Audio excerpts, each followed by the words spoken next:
Coming right up, a special edition of Straight Talk. Our guest tonight, Douglas Brinkley, noted historian, award-winning author, and history commentator for CBS News. Straight Talk is brought to you in part by the Port of Long Beach, a leader in international trade and environmental stewardship. And the Press-Telegram, your local news leader for over 100 years. And Scan Health Plan, for your health and independence.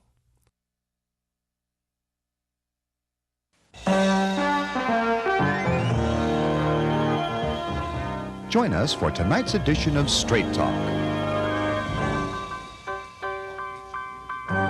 And now your host, Art Levine. Good evening and welcome to Straight Talk. We have a fantastic show for you tonight. Our guest for the entire show is noted historian, best-selling author, Douglas Brinkley, who's here in town to be the distinguished speaker at the CSULB Distinguished Speaker Series. Doug, welcome to Straight Talk. Thanks. Great to be here. Okay. We're delighted that you've come to our town, and you are an expert on presidents and presidential leadership, and we'd like to dialogue with you about what is important and tell us about some of the presidents that stand out to you. Well, you know, every year a group of American historians rank who was best, and we always put Lincoln number one, because no matter how bad another president has it, you know, right now Barack Obama's having to deal with Putin, and you know, you've got problems in Syria. No matter how bad it is, Lincoln had it worse. The fact that he was president when you had 600,000 Americans die in the Civil War, half the country leaving you, and also he represents Lincoln kind of a moral excellence in his written documents are almost like founding documents, the Emancipation Proclamation, Gettysburg Address, the second inaugural, for example. Second is usually George Washington, simply because he said, I'm not going to seek another term.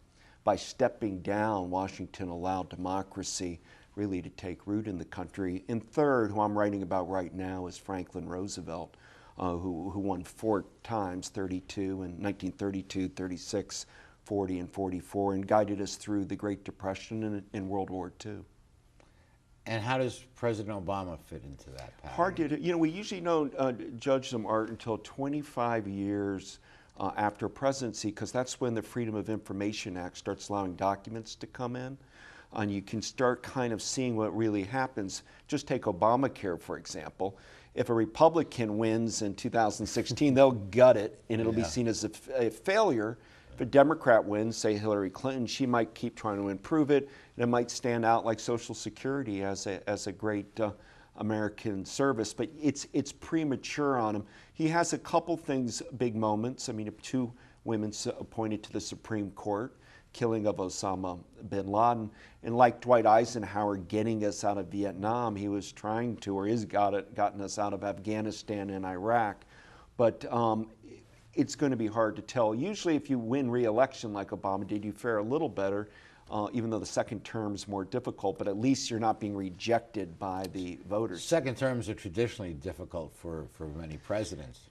Killer for a lot of them in recent times. Look at Richard Nixon. I mean, think about Nixon. He wins big in 68 over Humphrey and George Wallace. 72, the biggest landslide ever on the government. Then Watergate kicks in 73, and he's gone by 74.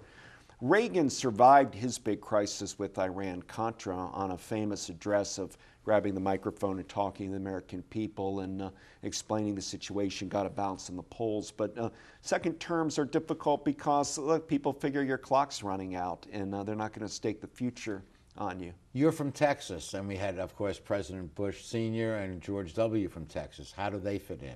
And Dwight Eisenhower, born in Texas. Not really? Many people don't realize it, yeah. 41 is going to go down as a above average president, Bush the elder, because when he was president, the Berlin Wall came down. He oversaw the breakup of the Soviet Union, German reunification, the liberation of Kuwait, apprehension of Noriega in Panama. Very big 4 years in American foreign policy. But he, of course, didn't get reelected. But usually what we do, I'm noticing in our country, we pound on presidents, whether it's George W. Bush or Obama. It doesn't matter, Clinton with impeachment.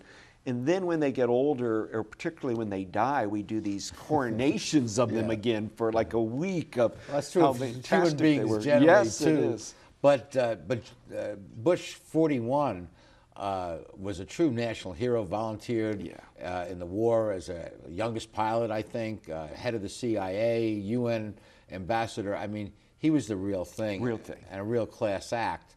And his son, different but very likable. Likable. Also, one was able to win 2 terms, where his father wasn't able. That's right. But I think his bullhorn moment in 9/11 was quite iconic. It was. But should we have gone into Iraq and gone after Saddam Hussein from an economic point of view? Was it worth that becoming the big issue in the early 20th century? Right now, people feel no. He's not ranked very high. But look, time changes things. As I mentioned, when more documents are out, in the age of terror that we live in now, it's hard to say, but if you're George W. Bush, you couldn't say it till the end, but after 9/11, America wasn't hit. You know, whether you're Republican or Democrat, he and his administration did keep us safe. I mean, the odds of us not being hit again after 9/11, everyone was waiting, and yet it didn't happen. Now, I don't know, were we lucky or because of the steps we took? The Department of Homeland Security gets created. We started really all of the inconveniences of our airports, which really isn't that bad. We all complain about. I travel a lot, but that tightening up of security in America really happened under George W. Bush. But again, that Iraq, and then the fact that the economy tanked on him in his last months in office is going to make it hard for him to rehabilitate himself, I think, too high. But you mentioned that iconic moment in New York City with the firefighter in that pit. I mean, I thought he was at his best, the speech at the cathedral. The whole country was behind him. We went into Afghanistan. We routed them. We got the Taliban out. And then, for whatever reason, went into Iraq. And there are documents, I believe, that indicate that from the beginning of the administration, long before 9/11, they wanted regime change in Iraq. Well, that's right. And Colin Powell it's called the Powell Doctrine, and it's that if you break it, you own it. With a great military like we have, you can go into a place like Iraq, you can break it, but then you got to build a democracy there in that part of the world. And we struggle with that. That was something we didn't do well in Vietnam, for example. So it was a tough call by George W. Bush, but he's also going up a little bit in the polls, and he spends a lot of time with the wounded warriors and the like. But you're right, we have 3 presidential libraries in Texas. The Johnson one, Linden.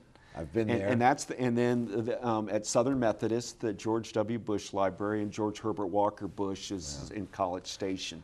Well, now, yet unspoken are, of course, the Clintons. And Bill Clinton, reelected, peace and prosperity, the economy's booming, foreign policy, with a few exceptions, in Bosnia, relatively clean, and then turns it over to Gore, and Gore keeps him away from the campaign and loses. What was that all about? Well, it was called a foolish move by Al Gore. I mean, Bill Clinton still had high public approval ratings, and if he would have simply unleashed Bill Clinton in Florida, Gore would have been president. The climate change would have been a different kind of issue. Then it's sort of nobody now really wants to deal with it. But that's what history is by a whisker. Bill Clinton looks better and better now because his biggest accomplishment is that budget surplus. At the time, we had won the Cold War. The Cold War seemed to be over. And it's like, well, what did he do so great? What are you going to rush to Little Rock, to the Clinton Library, and see the NAFTA pen under glass? You know, what did he do? And then you had the welfare reform. Welfare reform. There's a lot there. It wasn't big, heroic stuff. But boy, in this day and time, when we take that balanced budget and the fact that he was able to work with Congress and get that done. And of course, now it seems to be Hillary's turn. Well, Hillary is just, I've never seen a person so prepared as Bill and Hillary Clinton are. They're friends that they've developed in their networking in every branch of American life. And it will be quite a historic time if you get the first woman president, and the thought of Bill Clinton back in the White House. And it will in many ways trump the Bush dual legacy and Obama being the first African-American president. I mentioned before we went on air that we saw Hillary and Bill at our law school reunion, and she got the highest award from our law school. And she just looked poised and ready and grounded and radiant. And you think she's going to... And unflappable. Yes. You know, I think her only challenge is going to be if she's doesn't have a opponent and just gets coronated as the Democratic nominee. It might mean a lot of the media energy is getting excited about whoever it is, Governor Kasich of Ohio, or Rand Paul, or Rick Perry, or Jeb Bush, or whatever. But right now, I think I've talked to a lot of women that declare themselves independents, and they say, look, I even vote Republican, but I'll vote for Hillary because the time for a woman is upon us. And in the last campaign where she ran against Obama, the first half of her campaign wasn't all that strong, and by some, his gift of speech kind of knocked her down a bit.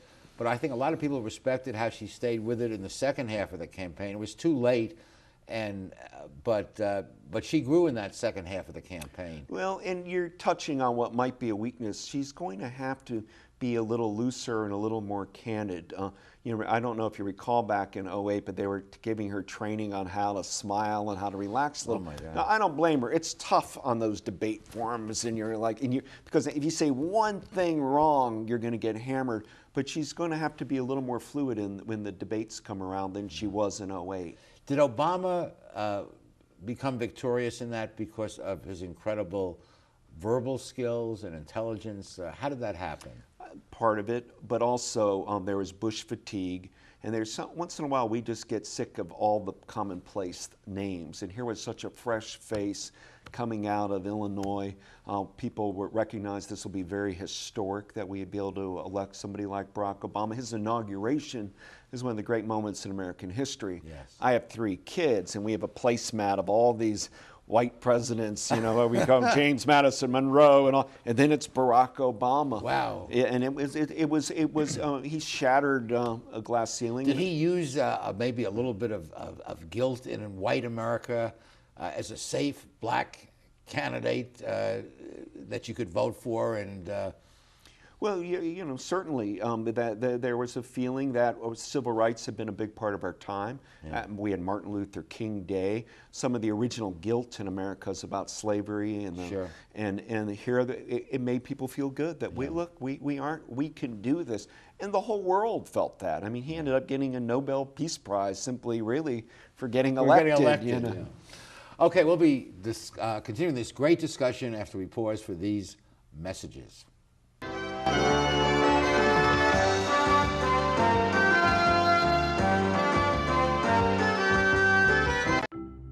At the Port of Long Beach, we're not only delivering jobs, smart ideas, and forward-thinking environmental initiatives, we're also delivering opportunity for all of Southern California. Oh, and a clearer horizon line. To learn more, go to POLB.com, the Port of Long Beach, thinking outside the docks. Hello, I'm Jessica Hardy, a proud Long Beach native and a member of the USA Swimming national team. Having spent much of my life in water, I've developed a deep appreciation for the valuable role that this precious resource plays in our lives. In recent years, California's water supply has become unreliable. To address this reality, Long Beach residents have dramatically reduced their water use through permanent lifestyle changes. In doing so, Long Beach has made itself a leader in water conservation. As I work hard to achieve my personal goal of qualifying for the 2012 Summer Olympics, I encourage you to continue your tremendous efforts to use water in smart and responsible ways. So join me and your fellow Long Beach residents in strengthening the water conservation movement. By making small but significant changes in our water use habits, together we can ensure that we have a reliable water supply for many generations to come.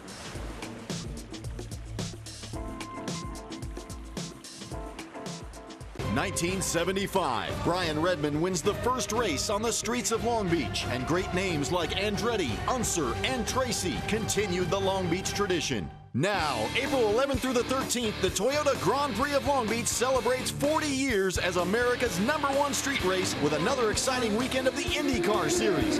6 other races, 3 days of family fun, free concerts, and much more. Don't miss it. 40 years and still accelerating. The Renaissance Leisure Fair for a joust and a turkey leg. Fun for the whole family. There's food, performances of all kinds, Food! Hundreds of shops offering unique handmade works of art. A collection of games. Food! Play RenQuest and live your own legend. We like turkey. Come, join in the fun. Renaissance Pleasure Fair. The Renaissance Pleasure Fair, where fantasy rules. RENFAIR.com.